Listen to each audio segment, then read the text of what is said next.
Hello everyone, thanks for joining me. Today I'm going to be talking about how sleep coaches support parents who are returning to paid work.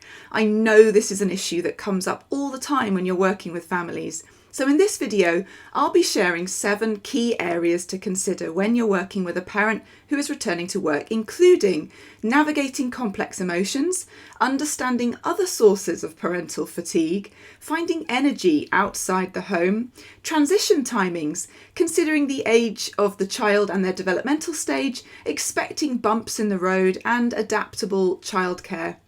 This is a topic I'm really passionate about. If that's the same for you, then hit that like and subscribe button because that's going to help us get more eyes on this video. Now, before we dive in, if we haven't met, I'm Dr. Lyndsey Hookway, a paediatric nurse, sleep advocate and mentor to hundreds of sleep coaches globally through our holistic sleep coaching program. With over 2 decades of experience and thousands of families supported, trust me, when it comes to returning to work, I've seen it all. Where I see a lot of people going wrong is they focus on trying to get sleep fixed before the big return to work. The problem with that is that this is the most stressful time for parents and little ones, and sleep is likely to be disrupted for many reasons. Through taking a holistic approach addressing connection, sustainability and regulation, you're able to achieve less stress and ultimately better results.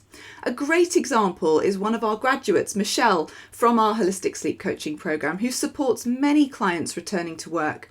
Most of her sleep coaching clients are really stressed about the way their children fall asleep and super anxious about the return to paid work. This prevents them from enjoying their maternity leave and also, ironically, makes everyone's sleep worse. Michelle approaches this situation holistically, following the strategies I'm sharing today, and is able to help her clients go from stressed out of their minds to peaceful and confident. Pretty amazing, right? So let's dive into our 7 key areas. The first one is to recognise the complex emotions behind this scenario.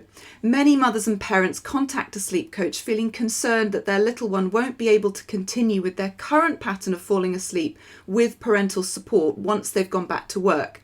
They may ask for help transitioning their child away from feeding, rocking or being held to sleep in readiness for someone else to take over the care of their child. But while we would never ignore a parent's goals, it's important to recognise and make space for the fact that these may be in some way a smokescreen for all the complex and heavy feelings that are common around the return to work. The guilt, the divided loyalty, the anxiety, and maybe even some feelings of sadness. While focusing on the practicalities may feel immediately logical, many of these parents appreciate some validation for some of the underlying and often unspoken feelings. So tip number 1 today is to normalise and validate these feelings and acknowledge that some parents need additional support to help them process those feelings. The second area is that it's essential to remember that while it often seems obvious and logical to try to address sleep challenges so they can cope with the return to work, there are other reasons parents are tired. The mental load makes us tired, the juggling, the emotional wrangling, the anxiety over our children, whether we're with them or not, the overwhelming responsibility. Parents often worry that they won't cope at work with their current lack of sleep, but it's important to remember that even once parents are sleeping well, they may still be tired because of everything else. So tip number 2 is to remind parents to consider other ways to replenish their energy. This doesn't mean that as a sleep coach you're checking out of making sustainable changes, but it's a realistic, compassionate and pragmatic way of recognising that fatigue is often multifactorial, and if we don't address the other areas such as effective co-parenting, self-care and mental health, the parent will still feel fatigued and burnt out, even with improved sleep. The third area is closely related, and this is that many parents worry they won't cope at work because they're up in the night. The truth is, though, that not only do other aspects of life and parenting make us tired, but also many things unrelated to sleep can make us feel less tired. Sometimes a change of environment can be rejuvenating. Sometimes having some different company is energising. Being able to have adult conversations, drink hot coffee, or have a lunch break may be novel. I've met many parents who've felt like after a bad night with their little one, they would actually find it easier to be at work than at home. That's certainly not true for everyone, but it can be true for some. Doing a job they're good at, are experienced in, and feel valuable and skilled at might also go a long way towards building their self-esteem, especially if they've been feeling like parenting and all the unknowns and steep learning curve knocked them and their confidence sideways. The reason this is relevant is that for many parents, they are juggling multiple anxieties, not only the anxiety they have over their child, but also their anxiety about how functional they will be at work. This is often compounded if they've had a significant amount of time away from the workplace. Performance anxiety and the pressure to be highly competent and functional is high. Validating this normalizes this very common worry, but also it may be less significant than the parent fears. If, as I mentioned, there is some re-energizing that a parent experiences in a change of scene, then these fears may be exaggerated. So tip 3 is to remind them of this in a sensitive way to alleviate some of that anxiety. Let me know how this is feeling for you. Have you ever thought about the other reasons parents are tired and how focusing on some of these aspects for them could unlock more confidence, self-esteem, and ultimately better rest? Let me know in the comments. We're moving on now to think more practically. The fourth area to consider is that the time prior to the return to work is not actually a very easy moment. It's a time of huge upheaval for a child. Not only will they probably sense the building anxiety, tension, nervous energy, and excitement from their parent in the run-up to them returning to work, but starting childcare is a huge change. On that basis, tip 4 is to discuss the options for timing of making changes to sleep. Is now the best time? Or might it be feasible to let the dust settle and make changes 6 to 8 weeks after the return to work? You and your client might find that any changes you implement tend to stick more easily once things have settled down.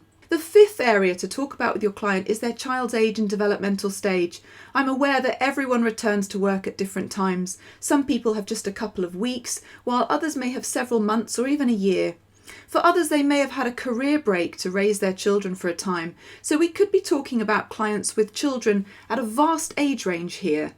What is important is that the child's normal age and developmentally appropriate needs do not pause because of the return to work. That's not intended to sound uncompassionate. Of course it's hard on parents, but we shouldn't expect young infants and toddlers to sleep in a way that is not biologically realistic just because their parent has gone back to paid work. That's not fair on children.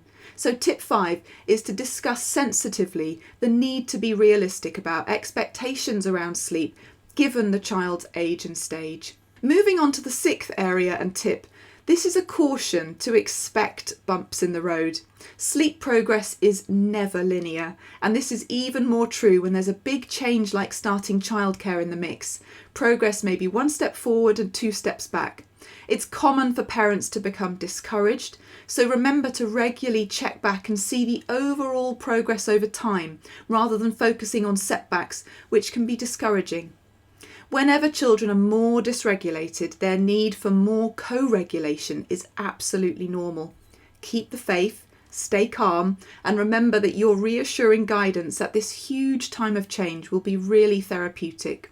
Finally, the 7th thing to remember is that the goal of supporting clients and children through the return to work and childcare stage isn't that childcare can perfectly replicate what the parent does.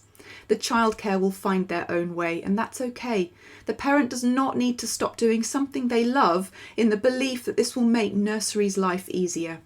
Even if the parent stopped feeding to sleep and replaced this with rocking, you might find that the child does not settle with rocking at the nursery or with a childminder anyway.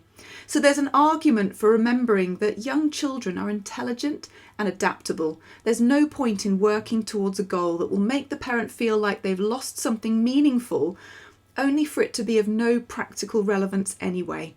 This is something I've seen blow parents' minds and immediately lift their anxiety. So there you have it, the 7 key areas to consider when supporting parents returning to work. I hope you've enjoyed this video. Let me know in the comments. And if you're passionate about transforming lives as a holistic sleep coach and making a huge impact supporting families is your jam, then we would love to hear from you. The first step is to book a strategy call with a real human on our team. Okay, that's it for now. Don't forget to hit that like and subscribe button to be notified when we release videos every week. Speak soon.